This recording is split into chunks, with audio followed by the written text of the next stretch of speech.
halos ng mainstream media na ikaw daw po ay na-aresto sa iyong bahay. Ayan, kita nyo naman, ang ganda ng ngiti ni Spokes. Spokes, ikaw na ang magsalita. Ay, naabangan ka. Well, ngayon po ako'y nanananghalian sa isang mukhang mahal na restaurant. Kaya medyo pinapawisan ako kung magkano ang babayad ko dito, no? Pero siyempre, gutom na ako. Ito na ang pinakamalapit na restaurant. So dito na lang kakain, no? Minsan lang naman kumakain sa labas. No?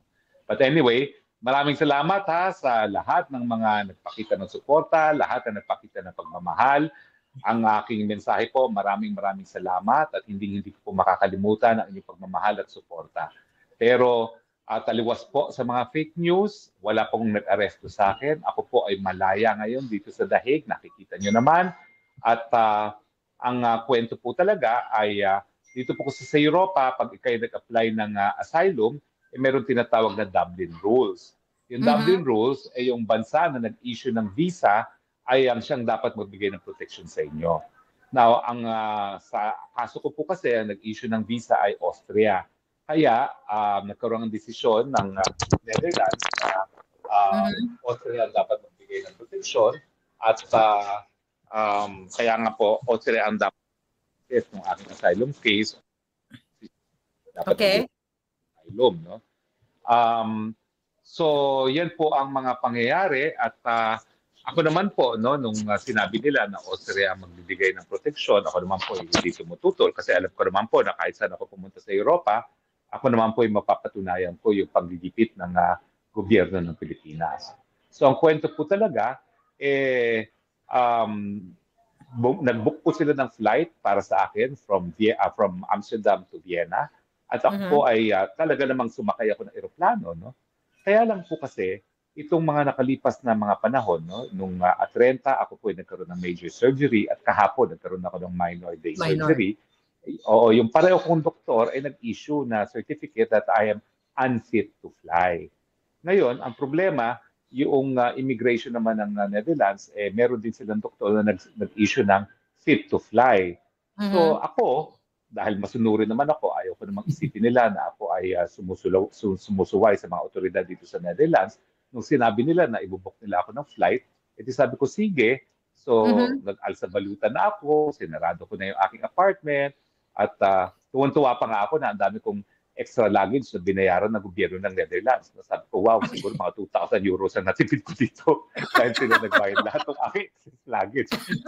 Euro mo, in Europe lang to, dalawang tagko 23 kilos, pero sa totoo lang, tagsi 50 kilo ata yung dala ko. Tapos meron pa ako pangatlong check-in luggage, isang 4 na hand carry, no? Sabi ko, nakakita ng ganitong kadami na nalibre ako, no? Pero nung ako'y nakasakay na sa eroplano, alam kasi ng airline, no, being a commercial airline, na meron akong tinatawag na medical passport. So, nung nakita nila ang medical passport ko, na meron akong certificate that I'm unfit to fly, ayun na, no, biglang naantala na yung paglipat ng eroplano at kinailangan linawin ng kapitan kung talaga ako'y pumapayag na lumipad. So, nung nakitan ako at tinanong ako na talaga ka bang lilipad, sabi ko, I thought I had no choice. Akala ko talaga, lilipad na ako ng Dutch government. So, sino pa naman ako para tumanggi? Laki-laki na ng utang na loob ko sa Netherlands. 2 beses na ako inoperahan, no? Bakit ko naman sila susuwayin pa, no? 2 beses na ako nakinabang sa universal healthcare nila. Sabi ko, doon naman ako sa Austria makikinabang ng universal healthcare. Pero, tinanong ako, ikaw ba ay talagang gusto mong lumipad? Sabi ko, siyempre hindi. Kasi sabi ng 2 doktor na nag-opera sa akin, hindi ako dapat lumipad. Di nung sinabi ko yung gano'n, sinabi naman nung taga-immigration ata yun, hindi ko alam kung sino yan, baka airport police, but we have a certificate na ikaw ay fit to fly. Sabi ko, alam ko yan, 2 yung doktor na nag-certify, pero ginawa lang nila sa akin, kinuha nila ang blood pressure ko at saka yung oxygen ko. Samantalang mga doktor na nag-issue sa akin ng mga medical certificate, mga doktor na nag-opera sa akin. No?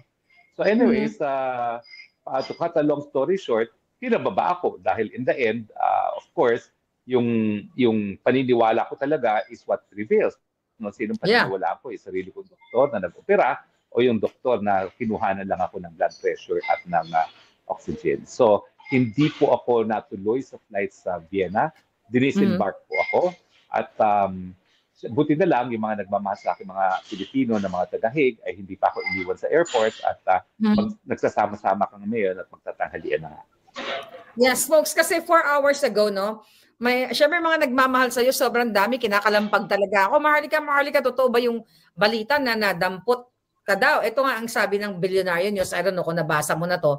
Sabi dito, former presidential spokesperson Harry Roque has been arrested at a residence and is now being held at Schiphol Airport in Amsterdam, Netherlands, according to a source. So ang question ko, ang ano ko sa'yo, wala man lang pa question mark, di ba? Parang confirm na confirm.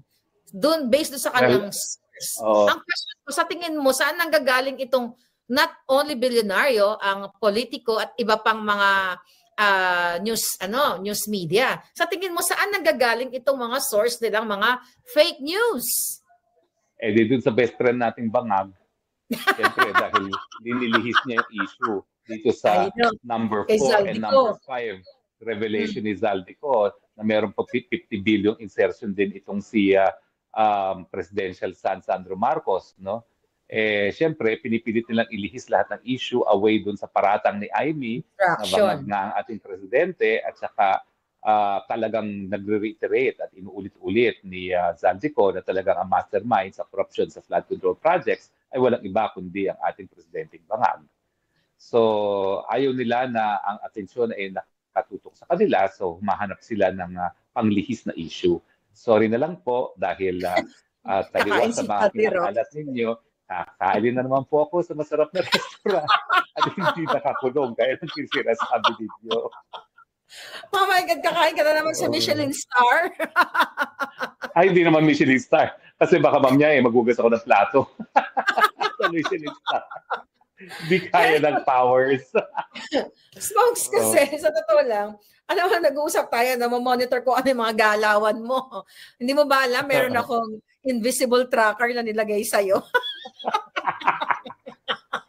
Ngayon ko lang nalaman na meron nga. So anyway, alam mo naman. Ngayon, alam ko na, hanapin ko na kung nasaan niyo. Hanapin mo, nandyan lang yun sa gamit mo. But anyway, kasi naglabasan yung mga fake news. Maraming, syempre yung mga kalaban ng bayan, natuwa dahil akala nila totoo. So ngayon, after that, nag-post ka ng iyong boarding pass. Nung bang nag-post ka ng boarding pass, ng moment na yon, yun yung before ka syempre na kausapin, di ba, na kung gusto mo mag-fly or what, di ba? Right after ng boarding, ikwento mo sa akin yung moment na yon sa mga babayan natin. Yung okay, meron pa kasing meron pa isang version na nangyari. So, actually, tanggap ko na. Okay, pupunta na ako sa Austria. Kaya lang, nababalitaan ko nga na ang daming fake news na hinuri na raw ako ng mga autoridad at papabalik na ako sa Pilipinas. So, importante na meron akong pruweba na hindi naman ako pabalik sa Pilipinas. Kaya pinicturean ko yung picture ko sa Vienna. Tapos, yung pinicturean ko yan, hindi pa ako linalapitan ng kapitan. At hindi pa ako linalapitan ng airport police. Kasi masunurin naman ako eh. Pupunta nila ako sa Austria. Sige, hindi naman denied yung petition ko eh. Doon lang ipaprocess ang aking asylum. So, madali naman para purimahan yung aking asylum. Bagamat, nangangamba nga ako na bakit talagang atat na paalisin ako ng Netherlands papuntahin ng Austria, no? So, yung pinost ko yung aking boarding pass, yan was immediately before lumapit sa akin yung kapitan at saka yung dalawang airport police. Pero meron palang version na isa pa na kaya ako pinababa talaga. Meron palang isang mukhang militar na pulis pala na Pilipino na maski bago pa ako pumasok ng eroplano ay picture ng picture.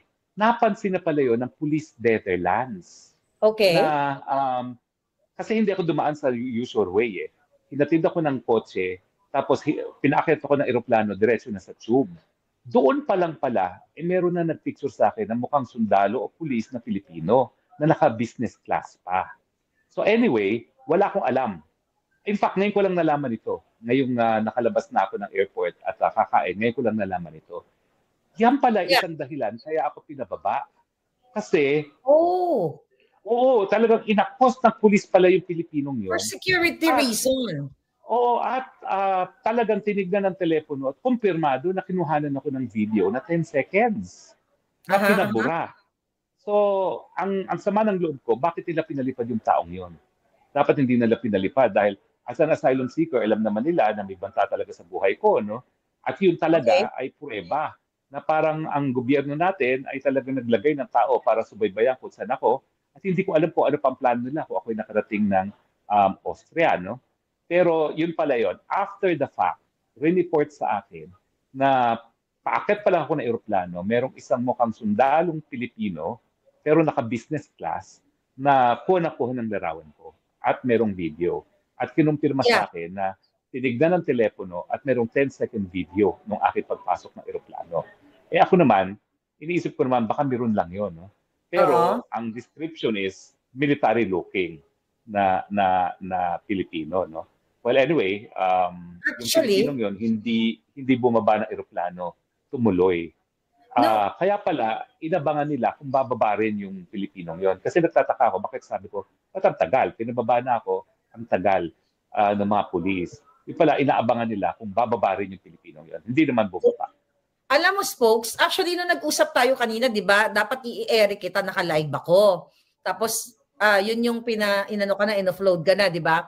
So, mayroon talaga tayong kababayan na nakasabay mo dyan sa aeroplano. Meron talaga. Ito, At may hindi video ko siyang alam. sinend sa akin. Oo. So, Hindi ko alam kung isa yan sa dahilan kaya pinababa na ako ng Dutch okay. police. Ito no? muna. Hold Kasi nga, your breath muna. Oo, Sabi dito, oo. ito sabi ng kababayan natin, kasi sabi niya, nakasabay ko si Spokes dito sa aeroplano. Ang sabi niya dito, sabi ko, okay, sabi ko, nakita mo ba si Spokes? Sabi niya, oo. So, nag-send sa akin ng video. Sabi niya, meron kasi ditong parang police na Pilipino na kanina pa nagmamasid. Sabi niya, I think kaya pinababa si Spokes Harry Roque kasi na-detect. Ito, eksakto, ito, oh. Ito, na-detect. Oo So, nga ito, tapos sinend niya Oo sa nga akin. Spokes, sinend niya sa akin yung video mo na palabas sa aeroplano. Hindi ko lang pwede ipakita yung video kasi makikita yung mukha niya. So, I think pareho tayo ng, ang dami kasi nagmamahal sa'yo. May nakasabay ka mga Pilipino doon. So, ikwento, anong... Oo. Nakarating sa akin to na ako naman, wala kamalay-malay. Kasi ako masunurin eh. Ang ayaw na ayaw ko kasi dahil kaabogado kong tao, naging human rights lawyer. Duterte, ayaw kong masabi nila na sumusuway ako sa kahit anong batas at kahit anong patakaran, lalong-lalo ng host government ng Netherlands na laki ng utang na loob ko, 2 beses na akong pinaopera, no? So, ako naman, tanggap ko, di punta ng Austria. Pero nagtaka talaga ako na biglang tinanong ako, gusto mo bang lumipad? Sabi ko, syempre, tinatanong mo ko, hindi. Pero akala ko naman, wala akong choice. Di nandito ako, sumusunod sa inyo. Pero kung tatanungin nyo, hindi. Kasi yung mga nag-opera sa akin, sabi, wag ako dapat lumipad. Pero yung nga, nagtataka ako, bakit biglang iba yung isip ng mga Dutch police. I think yun na nga, no? Dahil dito na alam nilang hindi na magagarantiya ang aking seguridad. Dahil hanggang aeroplano, hanggang loob-loob ng aeroplano, ay merong nakasunod sa akin na kaduda-dudang Pilipino. At ang sabi sa akin, parang gusto din yata bumaba nung ano na yon, yung police na yon, yung yan na nga. Ito, yan yung inaantay siguro ng mga police Dutch. Kaya sabi ko, ba't kaya ang tagal nito? Alam ko matagal kasi gutom na ako eh. Sabi ko, tagal naman ito, ba't ayaw pa nitong bumaba, no? Kasi ano yan eh, 3 silang police, 2 bumaba, yung isa na iwan. Tapos sabi ko, bakit kaya, ano kaya inaantay nito? Yung pala, inaabangan nila kung bababa rin yung Pilipinong yun. Hindi naman bumaba. Hindi naman bumaba. So pupunta na ng Austria, baka, nasa Austria. Siya napunta na Austria. Oo. So, ngayon, itong mga, ang gusto kong, tanong sa'yo, anong masasabi mo sa media na hindi sila nagbe-verify, kaya talagang matag sila talaga sila ang purveyor of fake news. Na without any confirmation, wala man lang question mark na totoo bang na-aresto si Harry. Talagang, at palang confirm yung kanilang balita. Well, unang-una, hindi po ako na-aresto. Voluntaryo po yung pagsama ko. Kasi nga masunurin ako. Kaya lang, nung tinanong ako, gusto mo bang lumipad? Siyempre, hindi. Meron akong 2 medical certificate na unfit to fly. Kaya lang, akala ko wala akong choice. So, nung tinanong ako, siyempre hindi. Pinababa ako kaagad. So, wala pong arestuhan.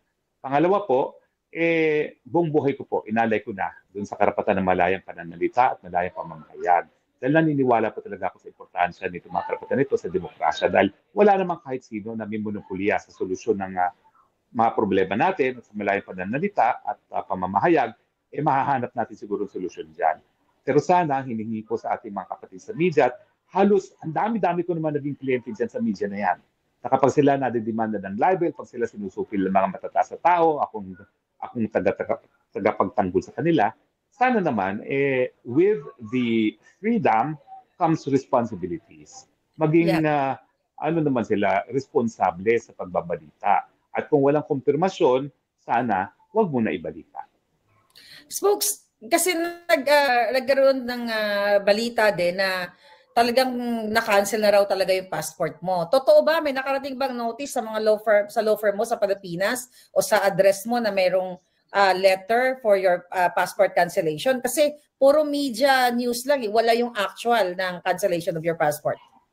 Nakita ko na po yung order ng korte na kinakancel ang passport ko. Pero kagahapon naman, ako'y nag-spokes hour at in-explain ko na meron pa yung motion for reconsideration yan. So hindi pa po yan final. At ang dahilan ng hukuman, maski hindi daw ako tumakas matapos masampa ang criminal information laban sa akin, no? Kinakailangan ako'y harapin nung nalaman ko na may kaso na. Ang sabi ng korte, unjustifiable daw yung refusal ko to be within the jurisdiction of the court. So ang sabi ko naman kahapon ay meron pa pong motion for reconsideration yan at sa aking motion for reconsideration, ang ididiin ko, ako'y wala sa Pilipinas dahil ako nga'y ginigipit at karapatan ko sa ilalim ng karapatan ng tao na humingi